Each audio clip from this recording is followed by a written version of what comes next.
Salve, gente boa! Seja bem-vindo ao canal. E hoje a gente vai falar aqui da Bienal do Livro no Rio de Janeiro. Teve aqui o Café Literário Pólen, que reuniu a Monja Cohen, o Chavoso da USP e a atriz Elisa Lucinda.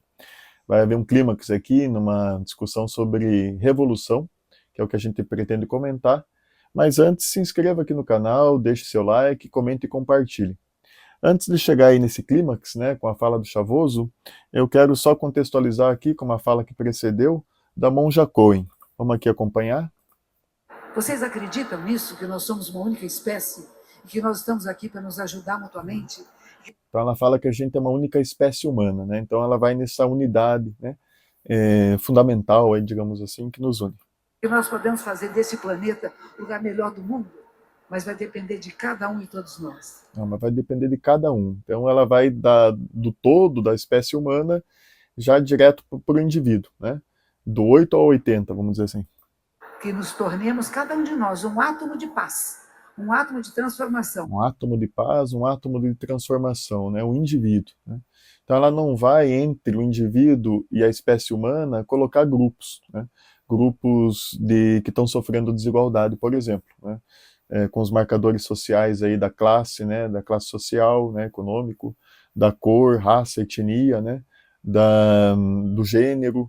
Então ela não vai nessa questão de pensar as desigualdades por grupos, né? Mas ela vai do indivíduo à espécie humana. E numa visão espiritualista assim, né, de você fazer uma revolução interna, você mudar teu coração, você mudar tua mente, o teu comportamento, deixar os velhos vícios para trás, fazer um autoexame, deixar seus preconceitos e assumir não novas virtudes, porque as virtudes são eternas, mas essas virtudes eternas como novidade na sua vida, né? Beleza, é algo legal, né, de se pensar, né, buscar o autodesenvolvimento, né, mas tem que cuidar para não cair naquele erro de redação do Enem, que quando chega na conclusão, que você tem que apresentar uma proposta de solução, de intervenção, você fala assim, olha, para enfrentar esse problema é necessária conscientização. Tá, ok, mas como fazer essa conscientização? Vai haver um projeto de lei que estabeleça na grade curricular das escolas que seja necessário falar sobre tal tema, né? Vai haver uma lei que criminaliza o desrespeito às pessoas e tal, né? Como que vai haver fatores externos, institucionais, que te obriguem a não ceder às suas más inclinações, né? Que o homem mau não prevaleça e que recompense o respeito, que recompense as virtudes, né? Então, por mais que não tenha havido uma transformação interna no seu coração, na sua mente, mesmo que seja externamente, né, esse respeito, ele é necessário, né? E ele vai ser adquirido, muitas vezes, pela força da lei, né? Pela força do Estado, né? Pela coerção mesmo. Porque se a gente pensar, por exemplo, que a religião seria esse instrumento para adquirir a consciência, então todas as pessoas que são religiosas, elas seriam exemplos de virtude. A gente sabe que na prática isso não acontece, né? Se a gente for pensar na história, por exemplo, a Idade Média, quando a igreja tinha tanta influência, seria o período de maior virtude da história. Mas também a gente sabe que não foi assim. Inclusive, né, os renascentistas e iluministas chamaram de Idade das Trevas, né, de 1000 anos de escuridão. Então, mesmo os adeptos de religião, seja qual religião for, cristianismo, budismo, qualquer que seja, sabem que entre eles mesmos é raro aquele que é um exemplo a ser seguido, né? Às vezes é um santo que se torna até canonizado por conta disso. Mas a religião não é, assim, necessariamente, né, um instrumento inequívoco, eficaz, que não tem erro, né, de que você vai se tornar um exemplo de virtude, né? É bom, tá? Você vai estar ali se esforçando para se tornar uma pessoa melhor, mas não é garantia de que vai ser esse exemplo de virtude 24 horas por dia, todos os dias da sua vida, né? Bom, vamos então agora para a fala aqui do Chavoso da USP. Tá comprando, né? Enfim, então, pensando na revolução política, social, econômica do nosso... Então ele já não fala de uma revolução individual. revolução política, social e econômica, já está pensando em termos de sociedade. Até porque não há um indivíduo sem sociedade, né? Por mais poderoso que seja o indivíduo, vamos imaginar que o Papa, que é o cargo mais importante da Igreja Católica Apostólica Romana, né? Que ele agora vai dizer que os padres podem se casar e que as mulheres podem ter as mesmas atribuições dos padres. É mais fácil o Papa ser destituído do seu cargo do que ele transformar a instituição, né? Vamos pensar num general muito poderoso. Ele também não vai conseguir transformar a sociedade conforme a sua vontade. Porque a sociedade, ela está para além da vontade de um indivíduo poderoso ou para além da soma dos indivíduos.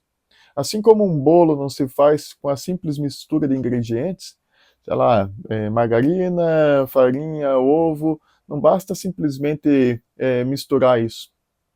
Há uma sequência a ser misturada, há condições de temperatura para que aconteça um bolo, né? Então, assim também há relações entre as pessoas na sociedade, relações simbólicas de comunicação, relações de poder, né? Onde cada um desempenha um papel, desempenha uma função.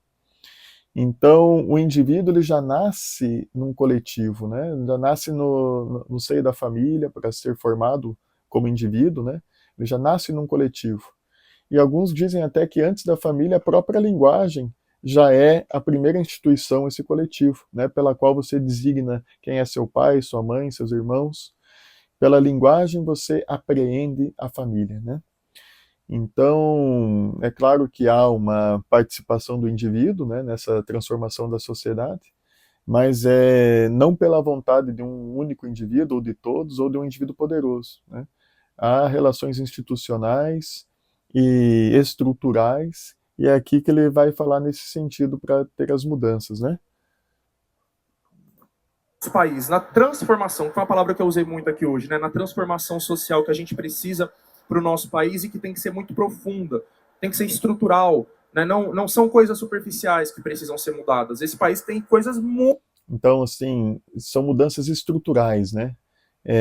Mudanças de reforma agrária, de distribuição de renda, não são mudanças superficiais, quer dizer, não basta eu, como indivíduo, deixar de ser preconceituoso, né? É necessário que se combata a fonte desse preconceito. É necessário que esse preconceito não se transmita para as próximas gerações, né? Muito enraizadas para serem transformadas, para serem mudadas, né? Porque todas as mudanças que a gente teve no nosso país sempre foram feitas pelo alto, ou seja, pelas classes dominantes, por articulações entre as elites, não com a participação direta do povo. O povo participou, mas não foi isso que transformou, tá ligado? Então a gente tem uma proclamação de independência, mas a monarquia e a escravidão continuam. Aí a gente tem a abolição da escravidão, mas a monarquia continua. Aí a gente tem a proclamação da república, mas não tem reforma agrária e o racismo continua e esse povo negro vai para as favelas, para os morros, para as periferias e vai ser exterminado pelas polícias.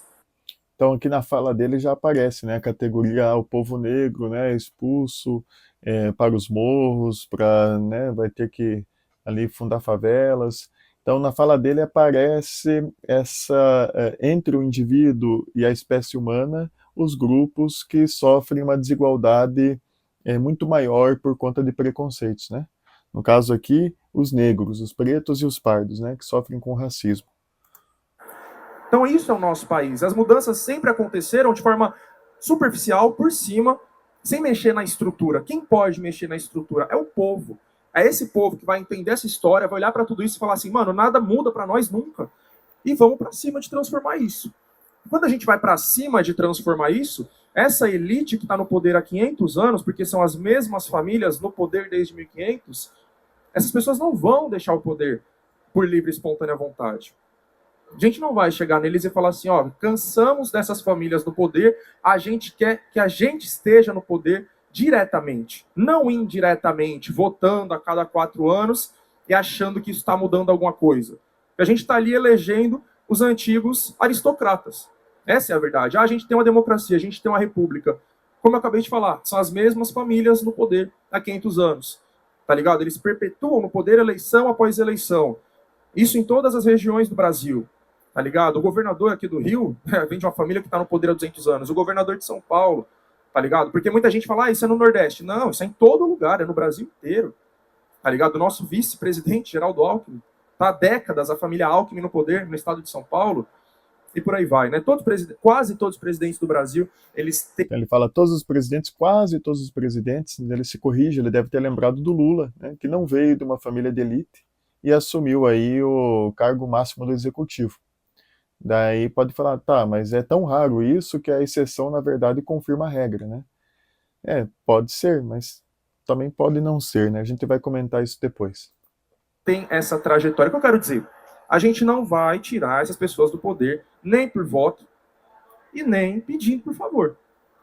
Tá ligado? Como que vai Não se tirar? vai tirar com voto? Oi? Não vai tirar com voto? Até hoje não tirou, né? E o que você propõe? Então, o que eu proponho? Chegar lá armado? Bom, Mas aí você rompe com a democracia, que é o que mais. A coisa mais. que democracia? Bom, essa que dá pra você falar isso? Não. Não.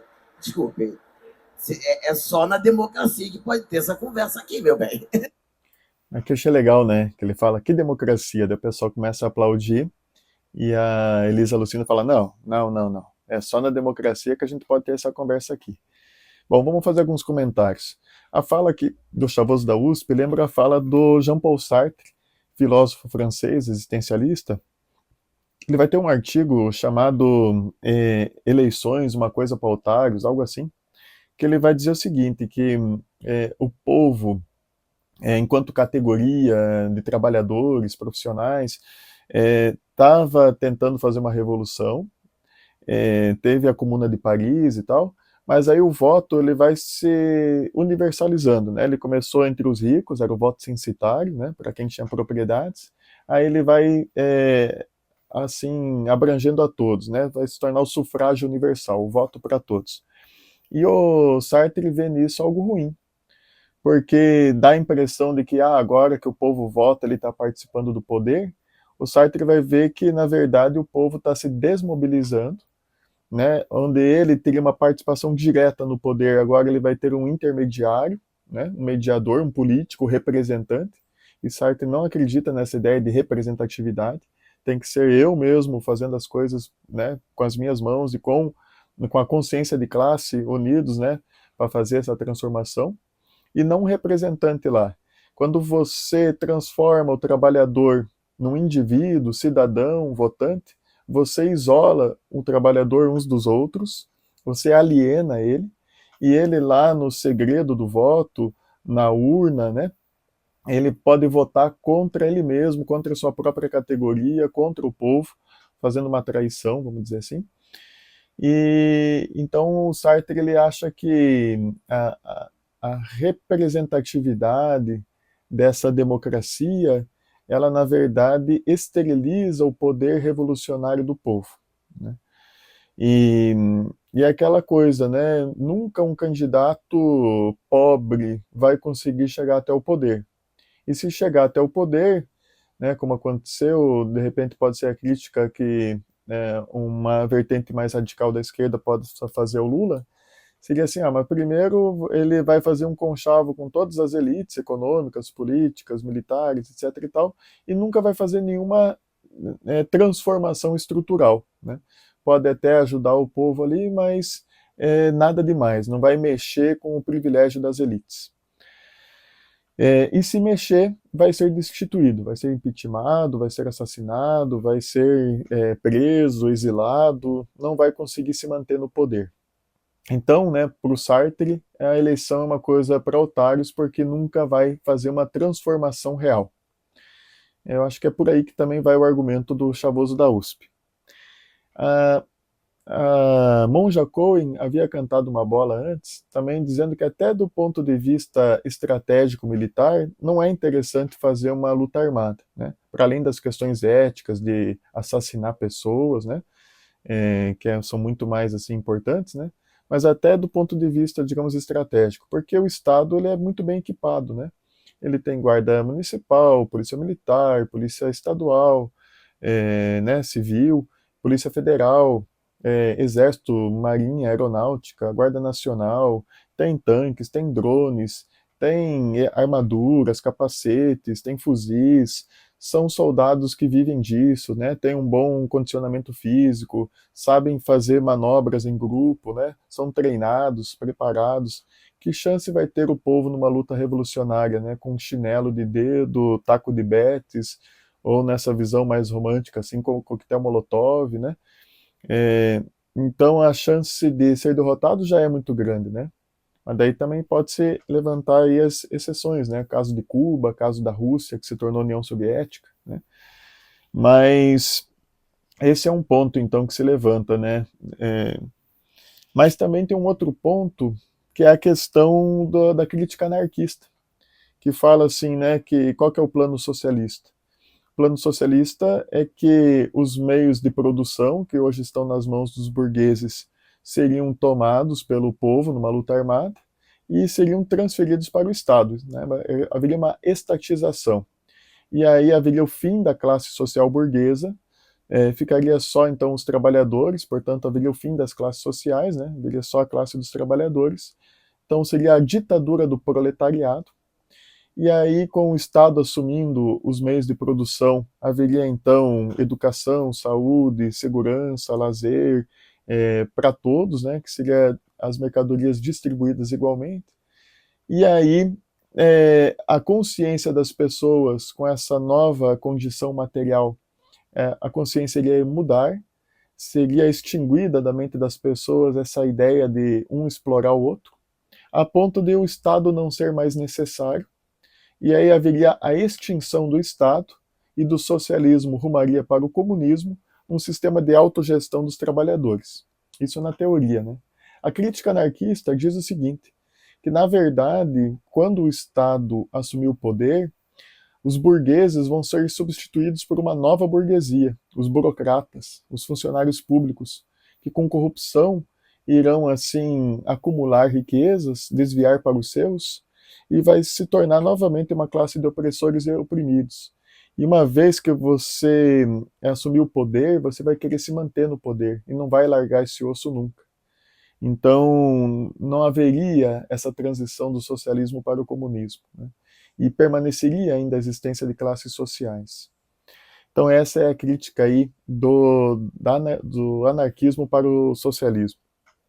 Do meu ponto de vista, eu ainda penso que é necessário, né, haver a democracia e que ela é benéfica, mesmo essa democracia mínima de você eleger as elites aí a cada 4 anos, né? É claro que a democracia deve ser aperfeiçoada. Por exemplo, um dos pontos que eu acho interessante é que parasse de existir reeleição para o legislativo, né? Reeleições indefinidas. O cara pode estar lá como deputado estadual no terceiro, 10º mandato, sabe? Porque isso cria patrimonialismo, né? Começa a usar a coisa pública como coisa privada. Isso faz com que você use também a máquina do Estado para ir contra os seus opositores políticos, né?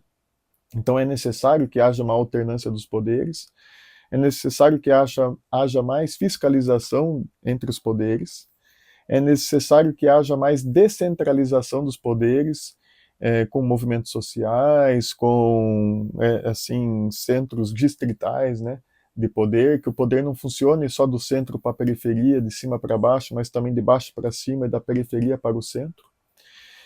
Mas já há algumas medidas de aperfeiçoamento com o orçamento participativo, com plebiscitos e referendos que deveriam ser utilizados com mais frequência, voto de iniciativa popular, né, projeto de lei de iniciativa popular, desculpa. Então, é necessário sim aperfeiçoar a democracia, mas a gente vê que em países como, por exemplo, os países nórdicos, né, onde vai ter o estado de bem-estar social, né, o welfare state, mesmo que haja desigualdade nesses países, não há uma desigualdade tão gritante assim, né, que haja pessoas em condições miseráveis, né. Então é necessário também a gente rever essa questão do capitalismo de superfortunas, né, porque ainda que o mérito seja bom, né, é claro que quem trabalha mais merece mais, mas ao mesmo tempo, né, não tem como uma pessoa, humanamente, é impossível que ela seja capaz de trabalhar mais do que a população de um país inteiro. E, infelizmente, há milionários aí que têm a fortuna de um país inteiro. E já não é com base no mérito individual, mas é com base no que ele foi capaz de explorar mesmo a mão de obra e acumular essa riqueza. Então, se você admira um super bilionário, é porque você admira que ele foi capaz de explorar todo mundo, né? Então é o argumento da força que está prevalecendo. Ah, então ele é forte, ele merece. Mas, assim, um argumento civilizado, né, não vai concordar com isso. Até porque, se há uma pessoa que tem US$ 1 trilhão, por exemplo, é impossível que a população humana inteira, os 8 bilhões de pessoas do planeta, tenham cada qual US$ 1 trilhão, né? Porque a riqueza não é infinita. E ao reconhecer que a riqueza não é infinita, que os recursos são limitados, né, e que não há almoço grátis, há de se reconhecer também que só há um super bilionário, porque há também uma multidão de pessoas que estão aí na miséria, né? Porque essa fortuna não foi distribuída. Então, é necessário sim combater essas superfortunas, esse acúmulo desmesurado de capital, para que haja assim uma sociedade mais igualitária. E talvez isso seja sim possível por vias institucionais, porque a democracia ela tem esse mérito de resolver os conflitos institucionalmente, sem recorrer à violência necessariamente. Então, os adversários políticos eles podem assim institucionalmente se enfrentarem sem precisarem recorrer ao paredão, à eliminação uns dos outros. E se você não concordou com o resultado das eleições, há mandatos e respeitado as regras da democracia, vai haver tua chance de, nas próximas eleições, né, o teu grupo aí assumir o poder. Além disso, tem gente que acha que nessa divisão entre direita e esquerda política seria uma luta entre o bem e o mal. Eu particularmente não vejo assim, que é uma luta entre opressores e oprimidos, né? Eu vejo que é necessário que haja, sim, essa contraposição política para que um denuncie no outro a sua hipocrisia, para que um faça críticas que podem ser construtivas ao ponto cego do outro. Então, nesse sentido, eu também concordo com a Elisa Lucinda e com a Monja Cohen de não fazer essa transformação através de uma revolução armada. Até porque pode recair naquela crítica dos anarquistas. Mas eu também concordo com o Chavoso da USP que não basta uma revolução individual, espiritual em si mesmo, que é necessário, sim, uma revolução com reforma agrária, com distribuição de renda, pensando, sim, em grupos que são mais prejudicados, né, principalmente na questão aí de cor, raça e etnia. E, por fim, eu também concordo com a Elisa Lucinda, né, que apesar da gente não estar aí nas melhores das democracias, né, não deixa de ser um mérito da democracia poder fazer essa discussão aí sobre revolução armada, sobre revolução espiritual, sobre, né, com os adversários políticos no campo das ideias e pela palavra uns buscarem convencer os outros, né?